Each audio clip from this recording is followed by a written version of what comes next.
waits, and Johnson scores! Masaba's in the middle. Wednesday here could seal it. Gassman finds Masaba. Now Bannon with a great ball in. Here's an opportunity. Palmer scores!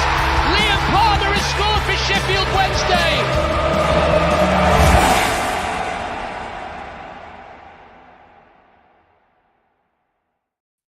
Hello and welcome to Wednesday Tie-Dye Podcast. This is Extra Time. A few things we're going to be talking about this evening. Going to talk about the news that broke late on yesterday to say that Russell Martin is eyeing up the possibility of taking Henrik Pedersen with him if he gets the job at Leicester, and if he gets the job, of course. You know, that's nothing's confirmed. Sorry, James, is that Scrambler in your room? Sounds like it, doesn't it? Just for context, I was just saying to Matt, like, I get this around us, just the motorbikes just razzing around where I live. There's kind of some wasteland, and I don't live in the wasteland, of course. I live in a nice estate, but yeah, it got progressively closer. He must have been really far away, but now he's pretty close. He might be in the garden, I think, or something like that. But because that big hole's just got bigger, and it's just a big donut shape. Yeah, he's stopped now. He must have fallen off or something like that. Anyway, yeah, we're going to be talking about Pedersen potentially moving to Leicester, which, yeah, probably just puts us in a bit more shit than what we're currently in now, if that's even possible. But before that, I want to talk about the comments that Josh made on the Open Goal podcast with Cy Ferry a few days ago. Now, we did kind of speak about this a little bit on the debate show, kind of touched on it, but I kind of wanted your thoughts and kind of talking about it a little bit more. For those that don't know, yeah, you can watch the podcast on YouTube. Just search Josh Windass Open Goal. No, you won't get one of his misses. You will get a podcast that he's done. I think it's the second time that he's been on there. And yeah, the headline is that he talked about Joey Phuthi and just said that it was pish, in his words. Now, for context, I think he was talking about Joey Phuthi only runs 9 kilometers in a match. So by all accounts, he was asked by a senior, coach to have a word with him. So he did, and I think he asked him, name me a player that doesn't run, that runs less than 10k in a game. To which Joey Phuthi replied, Lionel Messi, and then he said. When talking about that story on Open Goal, said he's pish. I think he's being released anyway. And he says Joey, doesn't he? He doesn't actually say Phuthi. And I don't think he was talking about Pelgi Pesse, to be fair. Although he didn't fucking run either. No, he didn't. Sideways and backwards, I think. He only ran. He actually had negative numbers for all the running backwards that he used to do. What do you make to all this, Matt?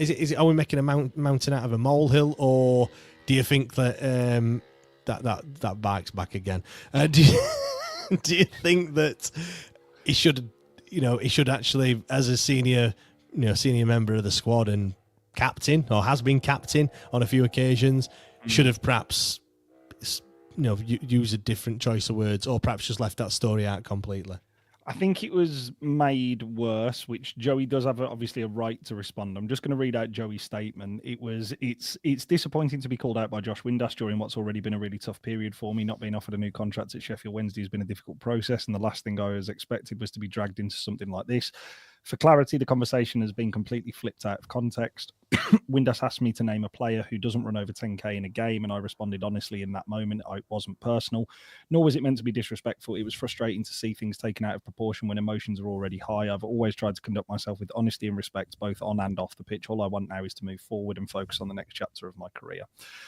That to me felt very this sounds horrible to any of our younger listeners here. That to me felt a very 21st century reaction to being called pish and you don't run enough.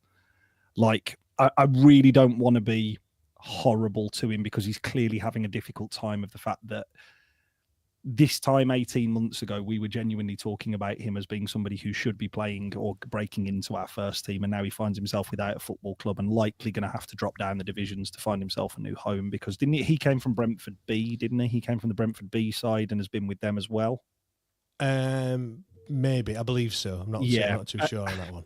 I just looked at it and was just like, this is probably, again, as always, James, my favourite saying, the truth is always somewhere in the middle. Do I think that it was conducted as calmly and as kindly as that cleverly worded statement was? No, I don't fucking think so. I think that that worded statement is from an agent of his who said you need to say something. He's constructed it, probably received a little bit of guidance on how to construct that statement. I might be sounding a bit old school football long in the tooth here. If an experienced professional player is telling you you don't run enough and you are nowhere near the first team, maybe you should get running, especially as a wing back. Yeah. Get running and shut up. Like, you think about some of the things that, like all of the Gary Nevilles, your Roy Keanes of this world, who come on like lots of, the overlap or whatever, or stick to football and talk about the abuse that they received as youngsters, but actually they recognize how useful it was in terms of the grounding of their footballing education and all of the rest of it. Every modern football fan is quick to point out young players have it too easy at this point in time. An experienced professional who, regardless of what you think of Josh Windass and his personality, who has started at the bottom, made his way up to one of the biggest clubs in Europe, then ended up playing for arguably one of the biggest clubs in the Championship, and is the fourth highest goal scorer and has scored some of the best is the top scorer in this club's century, is telling you, and bear in mind, Josh Windass was very open on that podcast in saying when Danny first came in, said, "You don't run, you won't play for me." He didn't take to social media and put out a cleverly worded statement saying, "I'm hurt by the manager's recent comments about this." He went, "No, I need to put my head down and fucking run."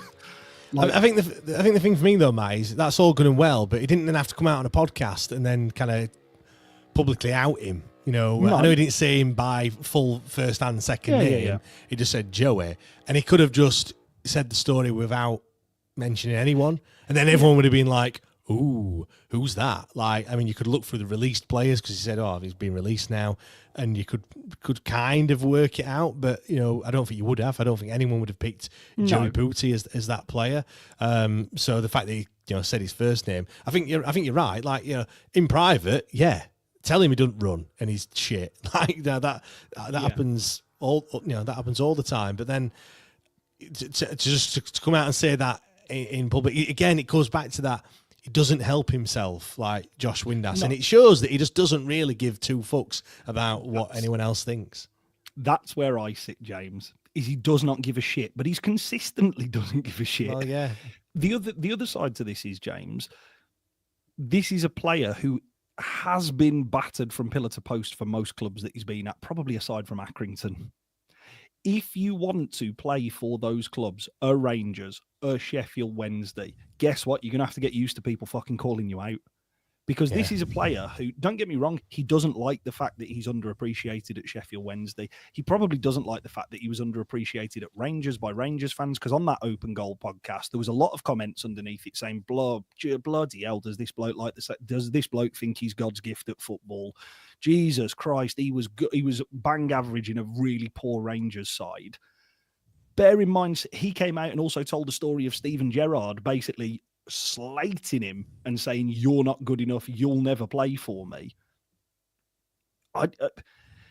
There's a lot, this word is thrown around to a lot of younger people, and it's something that, again, I'm talking about work here, but it is something that I am constantly talking to young people about, is instilling resilience in them. And instilling resilience in them, that just because one person says no, that doesn't mean that everybody's going to say no.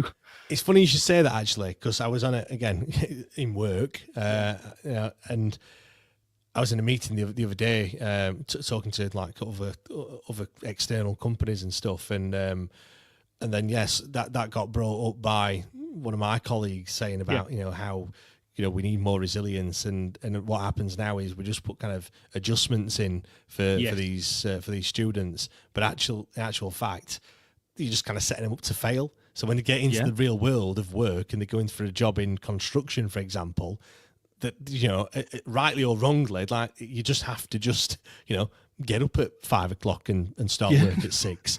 Like, you know, you can't just be like, oh, well, you know, this lad can only work afternoons, because guess what? You're not going to work in that environment. So I do get it. Like, yeah, you can have it all nicey when you're playing, you know, under 21s football or academy football.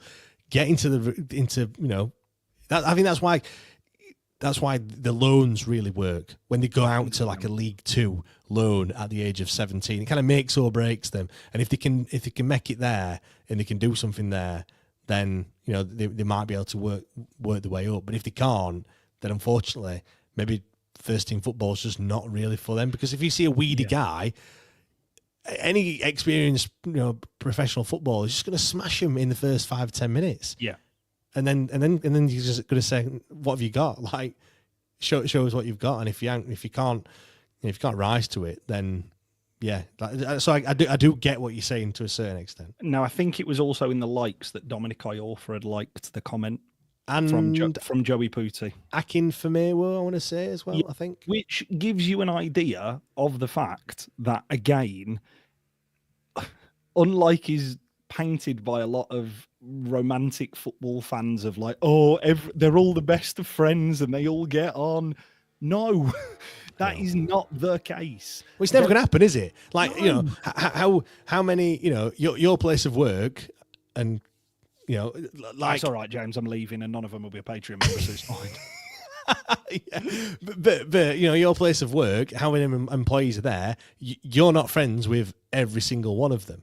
You might be friends with some, like, but you're not going to be friends with all of them. And and it's just the same, isn't it? Like, yeah, they might look like they're getting on, just like when you go on a team night, you know, work night out, you look like you're getting on with everyone. Yeah. But you're not in a WhatsApp group and messaging them, you know, all the time about all these other things. The same happens in football as well. And you have to realise that. And that is it for me. If I go back to not my current workplace, because I do have a lot of respect for my colleagues, my previous workplace, there's 4 people who I spoke to. And bear in mind, I went back to my previous workplace in December for a prize giving for context for it, I was ahead of year of the school that I left. They were in year 12. They'd now gone through year 13 and were coming back to receive certificates, like examination certificates. 4 staff members spoke to me. And the main reason why other staff members didn't speak to me is because I was the person who was in charge of them, either from a departmental or from a head of year standpoint. So they were a form tutor. Loads of them will have thought I was a dickhead. And I'm fine with that. Like, that is. And also, when you are talking about professional footballers here, professional footballers all have an ego. No matter who the fuck it is, every single one of them. Jan Paveda has a big ego. Like, I like Jan Paveda as a footballer, but I'm also aware that he's got a massive ego, because last summer all we saw was 50 million photos of him in LV and big chrome hearts rings. Like, there will be plenty of people who at Sunderland think he is fucking dog shit. And it won't just be coaches and fans. It will be players. It will be players who out him further down the line, because they will. I just kind of look at it and think, if this is what is going to become the norm, and I'm trying not to sound all Sean Dyche stood in front of a green wall here, if this is what is going to be the norm of, like, a player publicly says he's shit, he doesn't run enough, and that ultimately becomes, right, I've got to release a statement post this about the fact that this has been a really difficult time for me and I'd appreciate it if you just backed off. I do get that it's difficult, but also, I mean this really nicely, Joey, if you have got the stones to make it at that level, go and prove this dickhead wrong. Go and prove him wrong. The biggest 2 fingers that you can give to him, and I know people used to say this to everyone growing up, the biggest 2 fingers you can give is not to do with public statements. It's to come up against him in a game and mark him out the game and snap him, and your side gets a 2-0 win.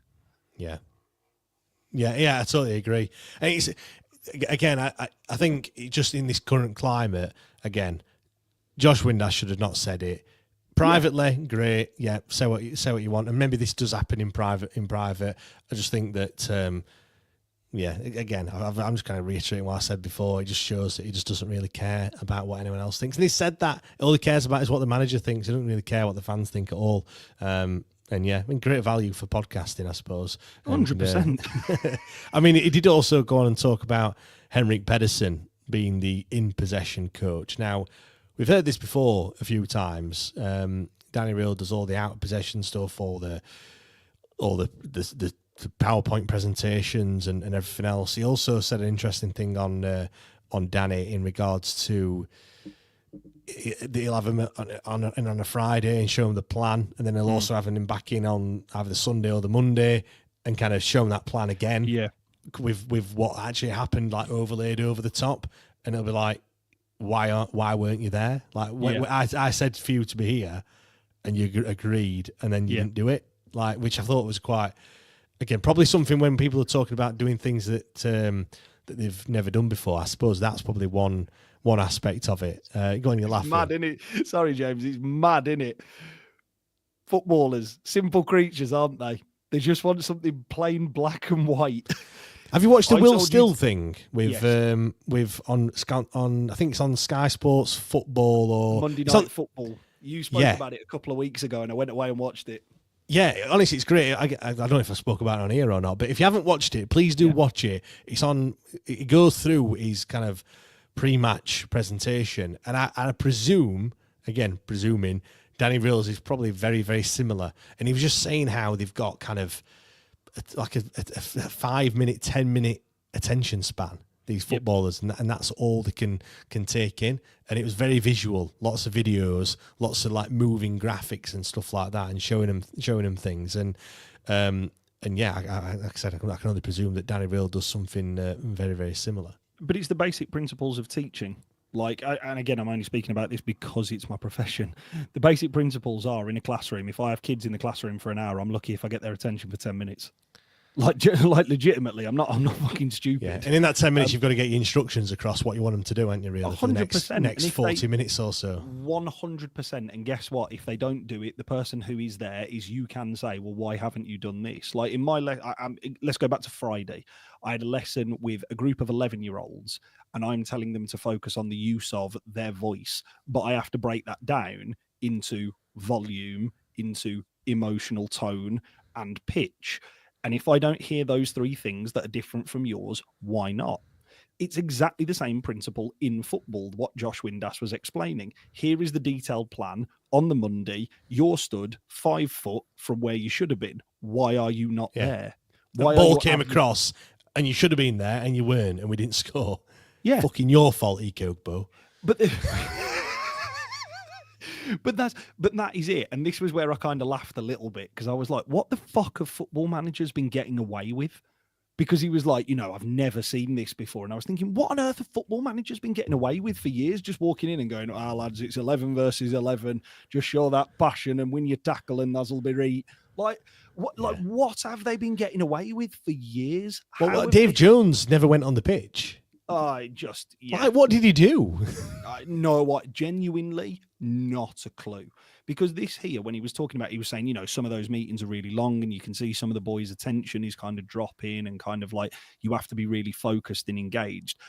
I do understand how that can wear on people, because again, we've all been in some sort of a meeting, whether it be training or whether it be something else, where you're thinking, droning on. And I know it's professional football and we would all kill to be in that position, but a 2-hour meeting is still a 2-hour meeting. Your mind is going to wander. I just looked at this and was just, with those comments that he was making about how simply he breaks it down, I looked at it and just thought, again, as you were saying, after watching the Will Still thing, I'm sure you mentioned it on the pod, James. I think it was either last week or the week before, and I went away and watched it. That is all modern coaches are doing. Yes, they've got a philosophy. Yes, they've got a style of football, but they are basically just better at the previous generation at breaking down information for people to take on board. And it's then the better footballers, and I'm sure I've mentioned this before, like Mason Mount. Mason Mount was a footballer who you only had, so many coaches pick him. He started in the Europa League final because you only have to tell him once what your job is and do it. And Chelsea managers have played him. Man United managers have played him. He's not technically any better than the footballers who were there, but you ask him to do something once and he carries that instruction out. It's, again, it was a really, really, the little snippets, because there was a lot of overinflated self-ego, which you've come to expect from Josh Windass. There was a lot of talking about how great he was at Rangers when actually the reality was Rangers sold him to Wigan. He tried to go back on loan to Rangers. Steven Gerrard basically chewed him out down the phone for like 45 minutes and told him everything that was wrong with him in football. It is what it is with Josh Windass. You have to take him for how it is, but I think, again, I know his dad's suffering with a lot of really difficult stuff at the minute. I think because of what he experienced as a young lad growing up with a dad in professional football who was probably not the model professional and probably had this reputation and an aura surrounding him, and he was this larger than life character. I think for who is also bluntly honest, like Dean Windass is a very honest character from like what I've seen of him. That must be really difficult when it's your dad, but it also must be a really good grounding to be a professional footballer, because if you've been shit, he's not going to sugarcoat it. He's going to come off and go, "You were dog shit. Here's what you didn't do."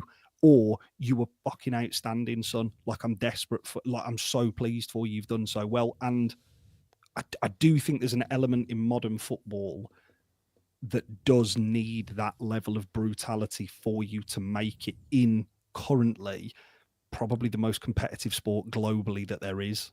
Well, there's a lot of good footballers out there, isn't there, Matt? Yeah, It's how can you differentiate from being a good footballer to an a really elite and really good footballer? Yeah, like that. That's the difference. And there's only so many that make it into that band, isn't there, really? So, and if it's just running, which in this case he didn't say his touch is shit, he doesn't mark man, he doesn't listen to people. He basically said he doesn't run enough. Well, the thing is, the games, it is all analysis. Like that, there's a reason why they wear them chest straps with a. That was funny about that. That was quite funny from that one, James, where he was talking about the what's his name, the data from his first vest, where they thought he'd not worn it because he'd done that few sprints. Yeah, that was quite funny. Yeah, but like, there's a reason why they wear all that sort of stuff, and they're going to look at it and be like, you're not running enough. So then they'll. That's why, and if your performance isn't good either, and then they're gonna like, well, it's because you're not running, you're not getting into those areas, you're not doing what we've said you're gonna do. So yeah, I mean, another thing as well, Danny said he got asked about Josh got asked about Danny Röhl and said about will he be here next season, and Josh said that he would be. He believes he's not going anywhere. He says, I'm kind of in the same thoughts as Josh, really, when he said, do clubs even pay for managers? Like, it's not really a thing that normally happens, and we're everyone's talking about this compensation, and it's the biggest transfer that we've ever had for forever, and stuff, and he just thinks that Danny Röhl's going to be here next season, which I thought was I don't know whether he's just saying that, but then again, I don't think that Josh is that person to just say something because he's on the whole part of this podcast is talking about him just saying that what he thinks. Yeah. So it was very interesting that he thinks he's gonna still be here, which is a bit strange. I think it was also the timing of when that podcast was recorded was when there's clearly a lot of whispers in football that have already happened between players and between managers and coaches. I think had that podcast been done the 2 days after the end of the season, I think he might have maybe given a different answer, because obviously remember that footballers are obviously connected to agents who have a lot more first-hand information about gossip and rumours. If somebody's usually in the know, it's because an agent or a player's told them. Like, everybody knows somebody who knows somebody within football, and they've told you something. Like, again, there's a lad who sits very close by me who is a close friend of Lee Gregory, like really close friend of Lee Gregory. Grew up with him, played football with him as a kid, blah blah blah. When Lee Gregory was there at Sheffield Wednesday, he used to come out and talk quite openly about, I was on this night out with Lee and Jack Hunt, and like they were talking about this and this and this. And like this would be like 2 weeks after the night out, but it had all happened. And all of these players all know this. So I think I looked at it and thought, do you know what? If that interview would have probably been conducted the week after the season finished, I think you probably got a slightly different answer out of Josh Windass there. But again, I've got no reason to suggest that Josh Windass is lying. because that's not his MO. He's not just doing this because he knows when. The other thing with Josh Windass is he's so plugged into social media, even though he's not on it, he definitely is. Like, he sees everything. He's the type of player who will have burner accounts just to see what it is. He will be plugged in. He wouldn't just say something for the sake of it, because that, I don't think, is his style. But yeah, I do also think it's a fair comment about, well, why would you sign a 3-year deal and then leave? Like, and also, again, with all of the whispers, and they are just whispers and rumours at the minute, surrounding takeovers, we have had one potential bid turned down. If he is here for the next 12 months, Danny, it could be a really advantageous thing that happens to him, that he doesn't go back to Germany.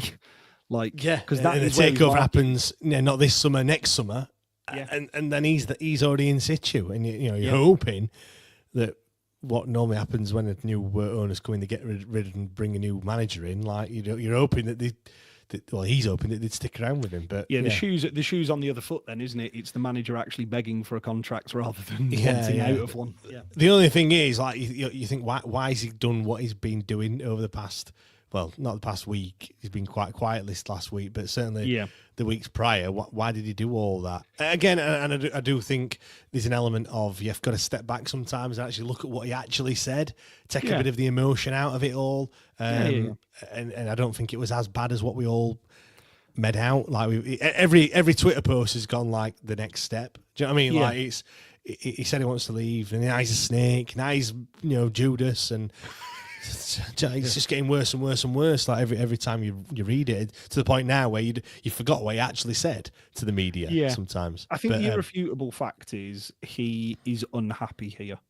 Like, he's unhappy with the current situation. And we're unhappy with the owner as well. Yeah. And that is, and the other thing is, I think that we're also, I think is a very fair comment on the current manager, is that if a better opportunity came along, he would jump at it because of the current situation. Like, it's not for want of trying, because the only reason why managers give these type of public interviews, go on podcasts and stuff like this, the only reason they do it is because they're trying to create a public perception that I am available. Like, that is all that is for. We might have all been a million miles wide of the mark of him wanting to stay in England, however, because actually he did speak quite openly about the fact that he couldn't wait to get home and was missing his family. And we do forget, I think, as football fans, because he's ours and he's here, we forget he's been away from his family now for the best part of 2 years, and he's got 2 young kids. It's not just like, like there's nobody there. It's like, it's just like, his wife, and his wife's happy to work there. He is away from his young family, and this job is all consuming. And when you're in it, it must be really difficult to say, I'm going to go home and FaceTime with my kids. Yeah, and especially to the level that Danny does it as well. Do you know what I mean? That's not just a 2-minute thing. Yeah, he gets other people to do certain aspects of it, but it's not a quick one. The other thing then they want to talk about, Matt, dropped yesterday. Joe Cran just snuck that one in at about, 10:30 or whatever time it was, like a letter under your hotel room door. Pedersen apparently going to Leicester if Russell Martin gets the job. Now, this one's one of them ones where it's like, we've all kind of accepted Danny Röhl is probably going. I know we've just been talking about him, Windass thinks he might be staying, but everyone's pretty much come to terms with Danny Röhl will not be the manager come the start of next season. And everyone's also gone, wait a minute, we've got Henrik Pedersen as the assistant manager, and people have been, rumours about, he'll just step up and be the manager. I was like, it's all right. He knows all the players that are still there. He's apparently, as we just mentioned, he's the in-possession coach. We've played some attractive in-possession football this season. It's been, if anything, the defence has been the weak link. Like, we have scored a lot of goals. Everyone again coming to terms with it's probably the logical decision. And then, like, just in true Sheffield Wednesday fashion, the rug just gets pulled from under your feet, and he might be going to Leicester as well. And then now, if you weren't panicking before, you're certainly going to be panicking now a little bit. And I know it's all ifs, buts, and maybes. A lot of things have got to happen. Russell Martin's got to get the Leicester job, and then he has then got to appoint, Henrik Pedersen. Both aren't a given at this moment in time. But he does seem to, it's just again, I've referenced it a few times already. First time today, though, the why always me? It's why always us? Why always Sheffield Wednesday? That's this shit going on all the time. It's a really difficult situation, isn't it? Because as you say, James, we are properly now in the depths of tinfoil hat. Yeah. Like this is proper off-season chat, isn't it? Yeah. If. Yeah. Then this is going to happen. If Russell Martin, who's currently out of work, beats out, you'd presume 5 other candidates for the Leicester job, then Russell Martin might come and get our attacking coach. But that's if we don't offer him the job. But that's also if the manager doesn't stay, and that's got to align up with the time frame. Because remember, all of our coaching staff are out of work. What date are we on now? We are 20th, on the 20th of May today. So they're out of work in what, 6 days' time? Yeah. So it's all got to match up perfectly.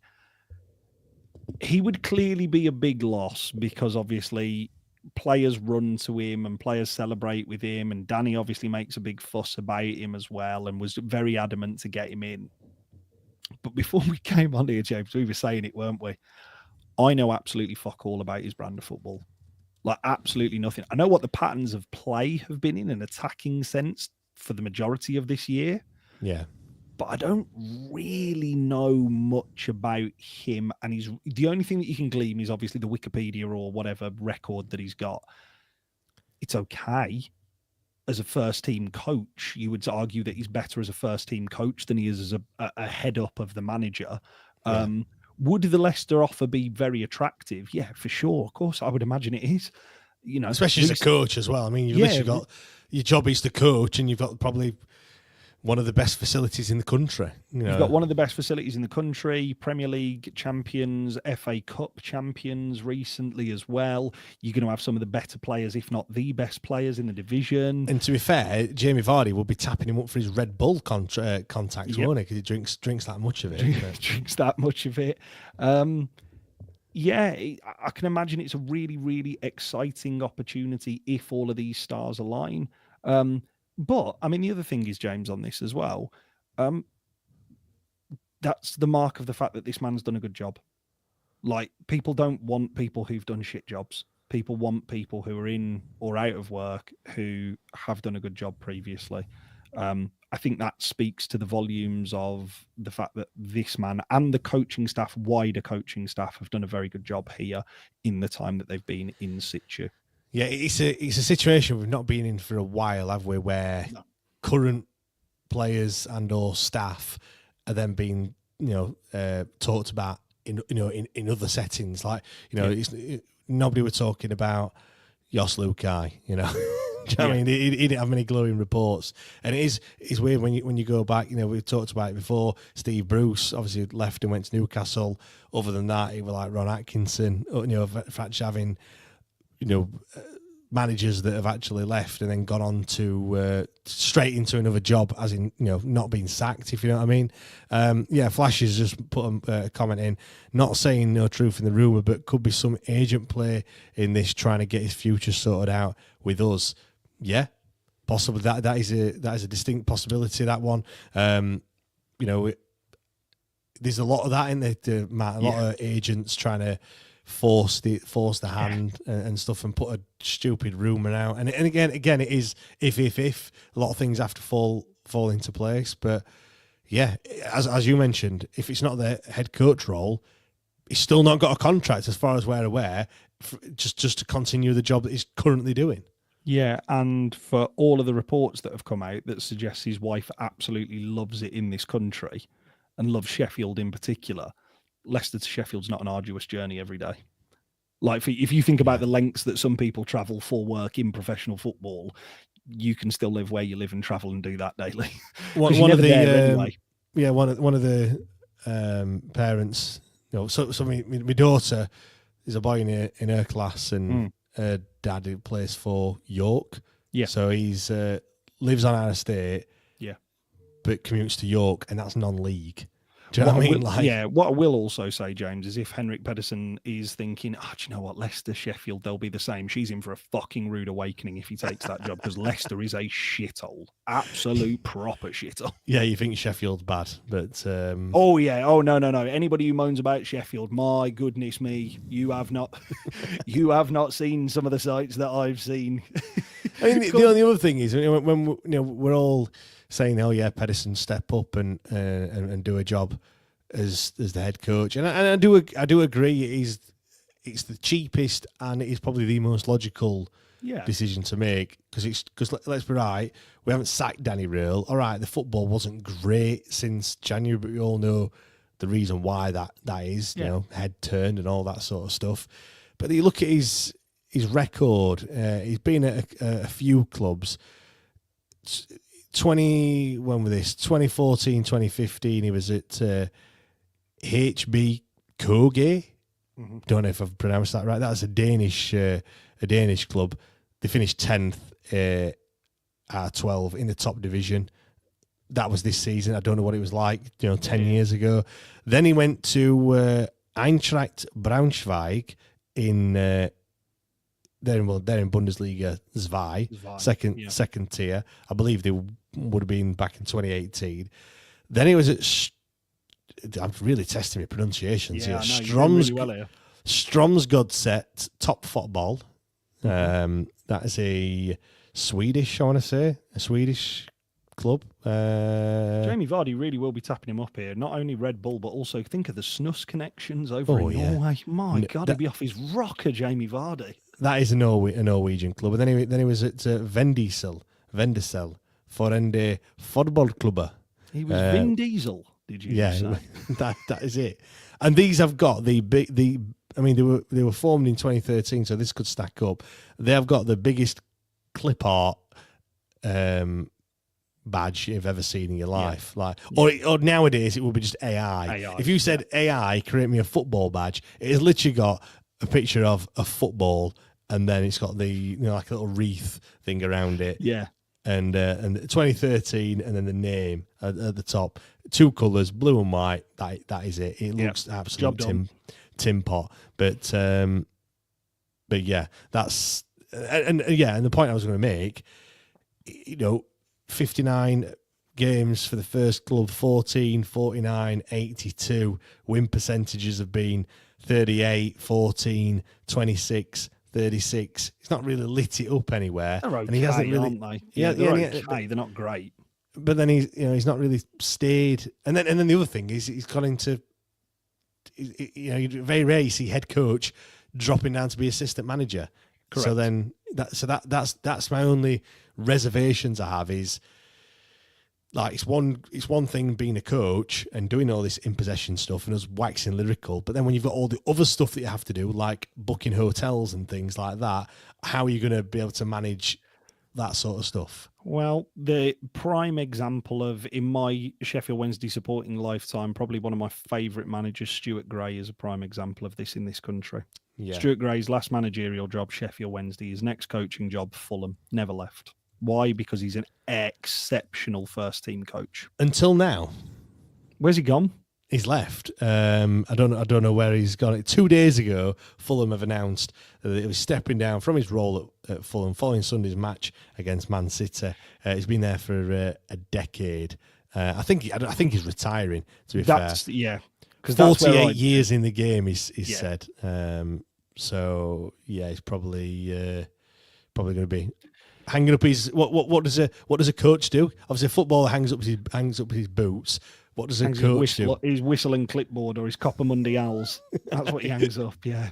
But again, I would look at Stuart Gray and think if people believe Stuart Gray were genuinely that exceptional a manager, and I know Fulham is a very cushy existence. Like, you have a lot of players who go to Fulham. Fulham's a pretty much nothing club, but because it's in a very nice part of London and they pay very well, people go and they stay and they try. Tom Kearney's a prime example of this. Like, Tom Kearney found himself at Fulham and has just sat there for years and years and years. And he's leaving as well this year, isn't he, Tom Kearney? Yeah. He's off to Wrexham by all accounts for 50, 60 grand a week, which is madness.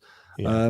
But if you if you are looking at somebody like that, who is probably of a similar type of profile, similar type of win percentages, Stuart Gray would, in my opinion, would be somebody who is a similar type of profile. And it worked for, I would argue it's worked better for Stuart Gray as a coach than it has a manager. Alan Irvine is another example.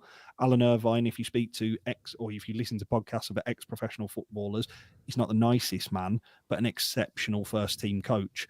Is he a manager? No. Yeah, and the only difference as well is Stuart Gray, 65 years old now, 55 years old when he was left Sheffield Wednesday. Pedersen, he's 47 at the moment. Yeah. So that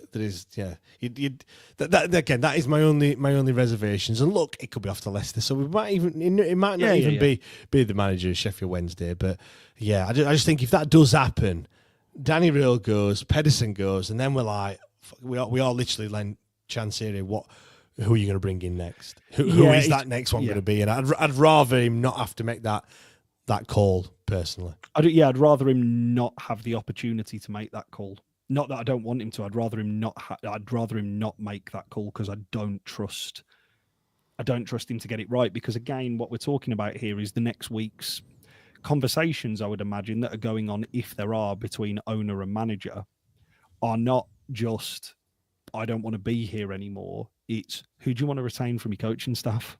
Yeah. Because I can get offers out to these lot this week. Because that is going to need to happen this week. Because if it doesn't, you've got a manager and you've got no fucker else in place.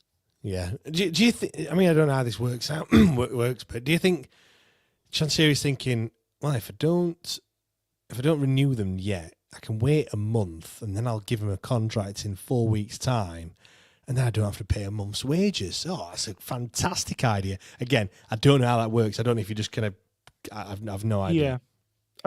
Again, it wouldn't surprise me if there has been, like, say for argument's sake, always Rosie in the Garden of Röhl and Chansiri. It wouldn't surprise me if he'd said, look, we've got this coming up and we need an evaluation of your coaching staff. Who do you want to keep? Who do you want to get rid of? Who would the wages better off be being repurposed on? Say for argument's sake, Chris Powell had come in here and didn't do his heel clicks and his 3 points away, ole. And they were like, right, Chris Powell's shit. He's got no value. We're not going to renew him. Okay, that's fine. We're both happy to move on in a different direction from this.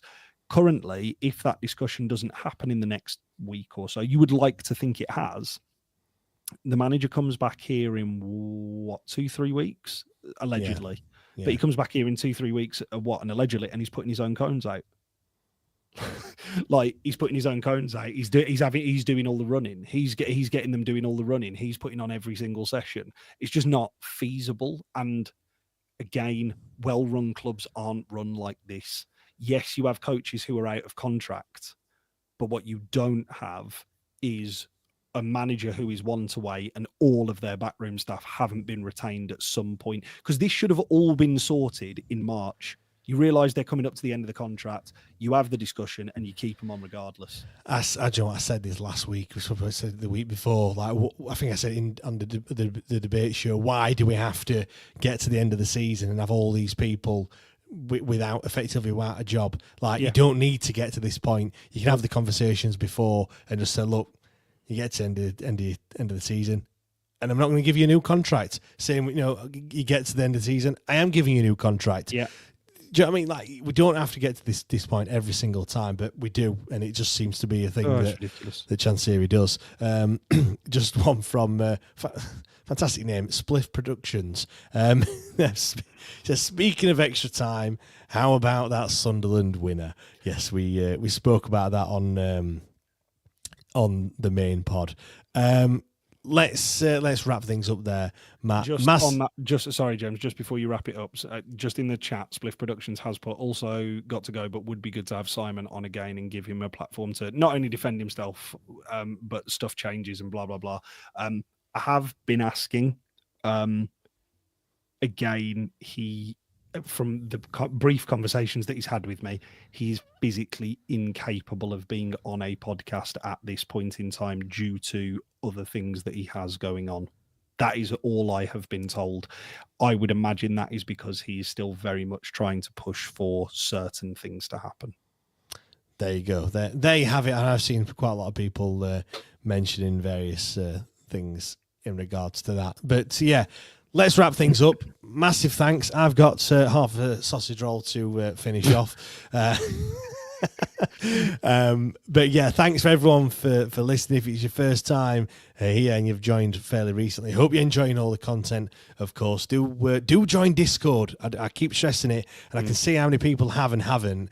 Do join Discord. I know it's another app that you might have to download, and you're thinking, "Oh God, I can't be doing that with all my other ones." You know, WhatsApp and OnlyFans and all them other ones that you've got. Cancel them subscriptions. Yeah, but please do join it because it's a fantastic community of people. There's always something popping off. Yep. There's a lot, and also as well, just people that are listening. Massive thanks to everyone that gets involved in all those discussions as well, because it just keeps things ticking over. We have some fantastic debates. Not everyone agrees with each other, but there's some great talking points. Literally, every single day, every single hour of every day. So yeah, just. My plea is to just join over there. But no, thanks everyone for listening. Thanks everyone for being members, and we'll see you again next time. Cheers.